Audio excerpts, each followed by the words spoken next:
Ma'asyiral muslimin rahimakumullah. Inilah gambaran musibah sesungguhnya. Lalu bagaimana dengan saudara-saudara kita yang di Aceh?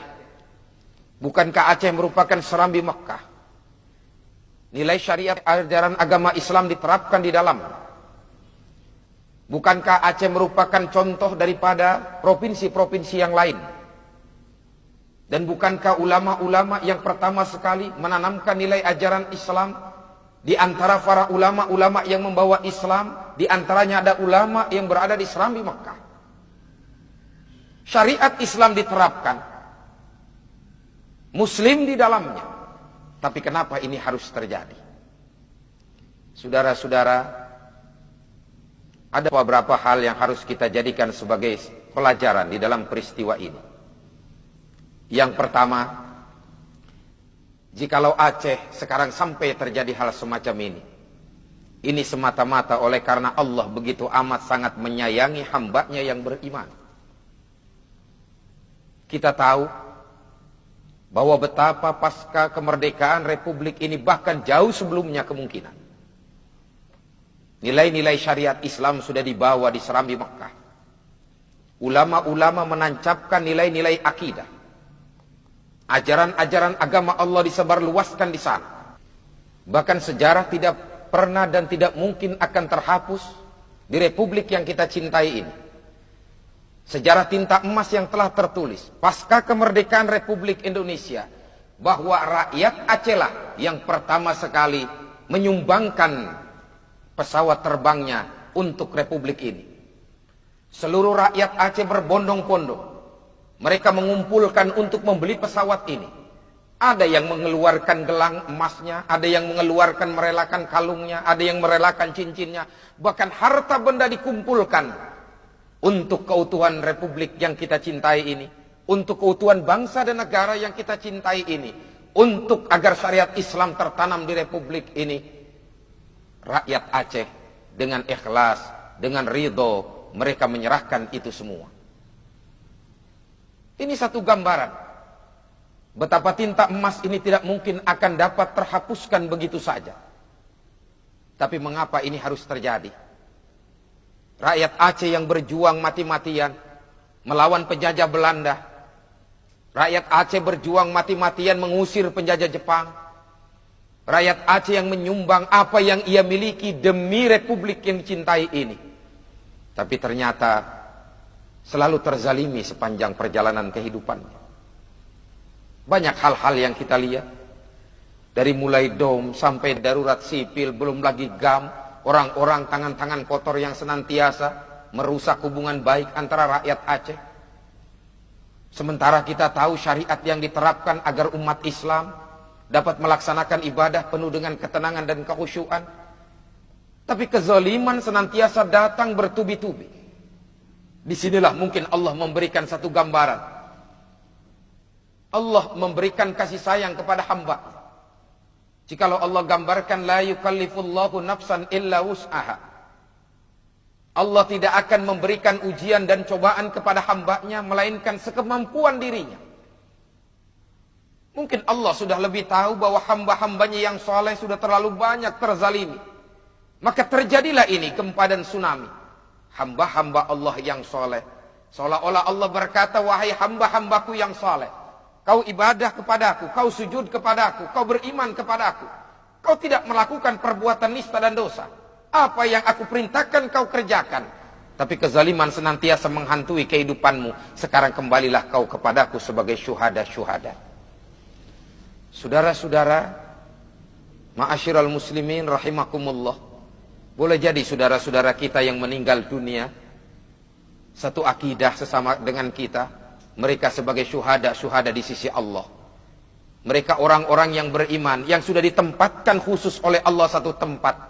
Paling tidak kelak di yaumil qiyamah, istana-istana yang Allah siapkan di dalam surganya. Inilah yang terpenting bagi kita. Betapa jikalau Allah mencintai hambanya, segala sesuatu akan Allah naikkan, akan Allah angkat. Lalu yang kedua, boleh jadi Allah tidak menginginkan serambi Mekah, syariat Islam yang sudah ditanamkan di bumi rencong ini, di Nangro Aceh Darussalam dikotori oleh tangan-tangan yang tidak bertanggung jawab. Mungkin Allah tidak redho dan Allah tidak suka dengan tangan kotor semacam ini, maka Allah habiskan semua dengan datangnya gempa dan tsunami. Boleh jadi satu saat Allah akan bangkitkan generasi-generasi baru yang beriman. Iyasha yuzhibkum ayuhan nas wa ya'ti bi akharin. Kalau Allah ingin berkehendak akan hal semacam ini, hai manusia, kalau Allah menginginkan hal semacam ini untuk mengambil mereka, dengan mudah Allah ambil, lalu Allah datangkan yang lain, generasi baru. Maka paling tidak kita berharap satu saat kelak nanti bahwa Nangro Aceh Darussalam betul-betul menjadi satu provinsi yang bernuansakan Islami, dengan nilai-nilai syariat Islam ditanamkan dan nilai Serambi Mekah betul-betul terlihat di dalamnya. Ini satu pelajaran betapa kejadian-kejadian semacam ini hakikatnya bagi mereka yang masih hidup merupakan satu pelajaran. Kita yang masih hidup ini merupakan satu pelajaran yang berharga. Betapa jikalau Allah ingin berkehendak akan sesuatu, tidak memakai waktu yang bulanan, mingguan, harian, dengan hanya hitungan detik atau hitungan menit selesai bagi Allah. Allah berkuasa.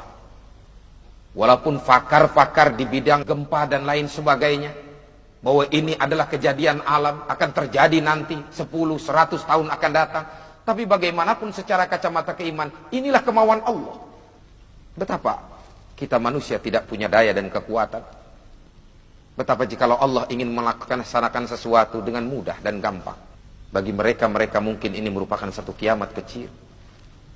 Tapi di sini Allah menunjukkan sekali lagi kebesaran dan kehebatannya. Saya masuk ke Nangro Aceh Darussalam pasca tsunami. 1 minggu kurang lebih sekitar pasca tsunami saya masuk ke dalamnya. Saya terenyuh. Saya masuk ke kampung-kampung, saya masuk ke pantai-pantai. Subhanallah. Betapa ketika itu kita manusia kecil. Kita tidak punya arti. Di hadapan Allah kita tidak punya apa-apa. Saya lihat bangkai manusia seperti melihat bangkai binatang. Di sepanjang jalan itu bangkai-bangkai. Sementara orang ingin menyelamatkan dirinya masing-masing. Gedung-gedung yang mewah hancur berantakan. Di sepanjang sungai pun demikian. Barang-barang mewah yang dibanggakan, mobil-mobil mewah. Harta yang berharga yang dibanggakan. Rumah yang dibanggakan. Ketika terjadi itu semua, tidak punya makna dan arti di hadapan Allah. Sepanjang jalan saya menangis. Bangkai manusia. Kalau teringat saya sedih. Subhanallah, betapa besar kemuliaan Allah. Tapi ketika saya lihat rumah-rumah suci Allah, saya lihat masjid-masjid berdiri dengan kokoh, tidak terhempas dengan air, dan disinilah Allah menunjukkan kebesarannya. Bagaimanapun dahsyatnya gelombang tsunami, bagaimanapun dahsyatnya hantaman air, tapi ketika datang air tsunami ingin menghantam masjid, seolah-olah Allah memberikan perintah, hai air, jangan kau sentuh itu rumah suci. Terbelah air menjadi 2. Selamat rumah-rumah suci Allah. Ini semua kemauan dari Allah. Subhanallah, Maha Suci Allah. Ada lagi saya lihat 2 makam ulama besar, pembawa Islam pertama, seperti Syekh Malikus Saleh dan Syekh Kuala. Saya memang tidak melihat secara langsung, tapi begitu saya melihat keadaannya, saya takjub. Allah selamatkan 2 makam ulama besar. Dan ketika saya ingin tahu kenapa bisa selamat, saksi hidup pun bertemu dengan saya.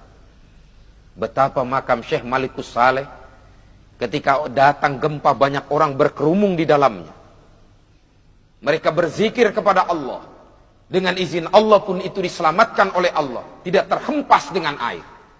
Demikian pula makam Syekh Kuala. Ini artinya apa? Seolah-olah Allah memberikan gambaran kepada manusia, hai manusia, jikalau kau ingin selamat hidup di dunia dan di akhirat, pertama dengarkan para ulama dan para kiai, ikuti mereka. Mereka warasatul anbiya, Ikuti ajaran Quran, apa yang disampaikan menurut syariat ajaran agama. Yang kedua, hai manusia, jikalau kau ingin selamat hidup dunia akhirat, jangan kau jauh dari rumahku. Sujud kepadaku. Kamu tidak punya apa-apa di hadapanku. Seolah-olah Allah memberikan satu gambaran betapa kau lihat ini keadaan Aceh. Bangunan semua terhempas rata menjadi tanah. Kau lihat bagaimana tanah yang ada menjadi rata, semuanya diratakan oleh Allah. Tapi kau lihat itu rumah suciku berdiri dengan gagah dan kokohnya. Artinya apa? Kau harus banyak sujud kepadaku dalam hidup. Introspeksi diri. Ma'asyiral muslimin rahimakumullah. Ini baru kiamat sugra. Saya tidak pernah membayangkan manakala kiamat kubro datang. Jikalau Allah sudah menggambarkan, idza zulzilatil ardu zilzalaha wa akhrajatil ardu athqalaha wa qalal insanu ma laha yauma idzin tuhaddisu akhbaraha, sampai akhir ayat. Saya tidak bisa membayangkan jikalau ini betul terjadi. Idza zulzilatil ardu zilzalaha, manakala bumi ini digoncangkan oleh Allah dengan goncangan yang amat sangat dahsyat. Wa akhrajatil ardu athqalaha, Allah keluarkan apa yang ada di dalam bumi. Subhanallah, jikalau gunung-gunung sudah Allah hancurkan, yang di dalam bumi sudah Allah bangkitkan, air laut sudah naik semuanya, mau kemana kita pada saat itu? Gelombang tsunami sesuatu peristiwa yang kecil di hadapan Allah. Tapi kiamat kubro jikalau datang, ini akan menyebabkan manusia ketika itu tidak punya arah dan tujuan. Jangankan kiamat kubro, kejadian di Aceh begitu amat sangat menyentuh batin kita. Ketika terjadi gelombang tsunami, orang sudah berlari ke sana kemari. Ayah sudah tidak lagi menghiraukan anak, anak tidak lagi menghiraukan ayah, ibu tidak tahu mana anaknya, anak tidak tahu mana ibunya. Mereka saling menyelamatkan diri masing-masing. Seolah-olah kiamat tiba, padahal itu cuma sekedar ujian dari Allah. Subhanallah. Orang sudah tidak lagi memperhatikan harta bendanya. Orang sudah tidak lagi membanggakan apa yang dia miliki, ditinggalkan semua. Disitulah kenyataannya bahwa kita hidup tidak punya apa-apa di hadapan Allah. Apa yang harus kita banggakan? Saudara-saudara, ma'asyiral muslimin rahimakumullah. Saya hanya sedikit mengetuk pribadi saya khususnya, dan saudara-saudara saya kaum muslimin pada umumnya, khususnya saudara-saudara tercinta saya di Nangro Aceh Darussalam. Jikalau musibah ini merupakan ujian, sabarlah. Sesungguhnya Allah akan memberikan yang lebih baik dari apa yang telah kita tinggalkan. Inna ma'al usri yusra, bahwa dibalik daripada kesulitan, yakinlah akan ada kebaikan yang Allah akan berikan kepada kita selama sandaran vertikal kita kepada Allah. Tinggal bagaimana kita mengintrospeksi diri kita. Sebab Allah tidak pernah berbuat zalim kepada hambanya. Kezaliman yang datang kepada diri kita, musibah yang datang dan lain sebagainya, itu diri pribadi kita kadang-kadang yang berbuat. Ma asaba min hasanatin faminallah wa ma asabaka min sayyi'atin famin nafsik. Kepada saudara-saudaraku yang masih hidup di Aceh, mari kita kembali kepada Allah dengan introspeksi diri kita. Jangan sampai Nangro Aceh Darussalam sebagai serambi Mekah, tapi akhlak kita tidak akhlak seperti akhlaknya baginda Rasul.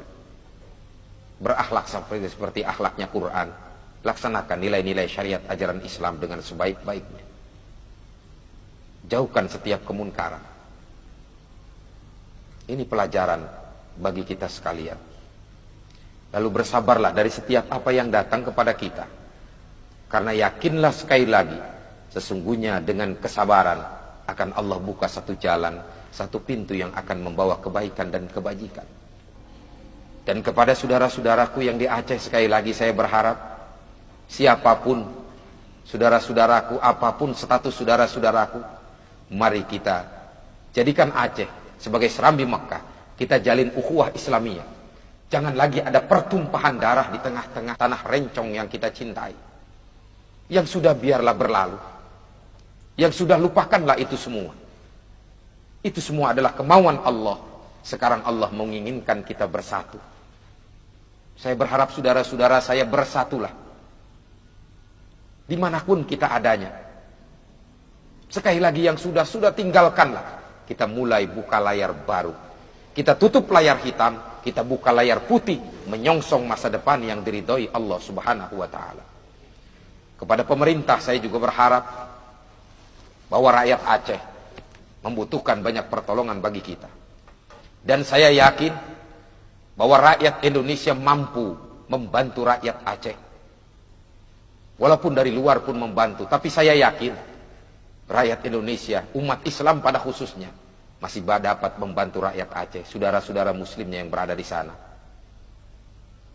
Dengan nilai kesatuan dan persatuan. Dengan i'tikad baik, sama-sama saling membantu. Insya Allah keikhlasan akan membawa satu jalan keluar terbaik. Dan Allah akan tahu segala apa yang kita lakukan.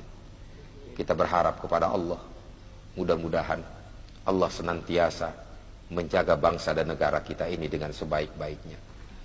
Semoga Allah Subhanahu wa taala mengampuni saudara-saudara kita, mereka yang telah mendahului kita. Mudah-mudahan mereka sebagai syuhada di sisimu ya Allah. Jikalau dosa pernah mereka lakukan, ampunilah dosa dan kesalahan mereka ya Allah. Jikalau kami yang melakukan perbuatan dosa ya Allah, ampunilah sebab ampunanmu begitu amat sangat besar ya Allah. Ya Allah ya Rabb, jadikanlah bangsa dan negara ini adalah bangsa dan negara yang senantiasa sujud kepadamu rakyatnya. Amankan kami ya Allah dari berbagai macam malapetaka. Jangan kau uji kami ya Allah dengan ujian yang kami tidak mampu. Jangan kau jadikan hambamu ini ya Allah sebagai hambamu yang tidak mensyukuri segala apa yang kau berikan darimu ya Allah. Terimalah segala amal kebajikan kami ya Allah. Tunjukkan kami jalan yang lurus ya Allah. Terima segala amal ibadah kami ya Allah. Jikalau satu saat kau matikan kami dalam keadaan husnul khatimah. Ampunkan dosa dan kesalahan kami. Dan kumpulkan kami, keluarga kami, saudara-saudara kami di dalam surgamu ya Allah yang penuh dengan kenikmatan. Rabbana taqabbal minna du'ana innaka antas samiul alim wa tub alaina innaka antat tawwabur rahim. Rabbana atina fid dunya hasanah fil akhirati hasanah wa qina adzabannar. Ibadallah,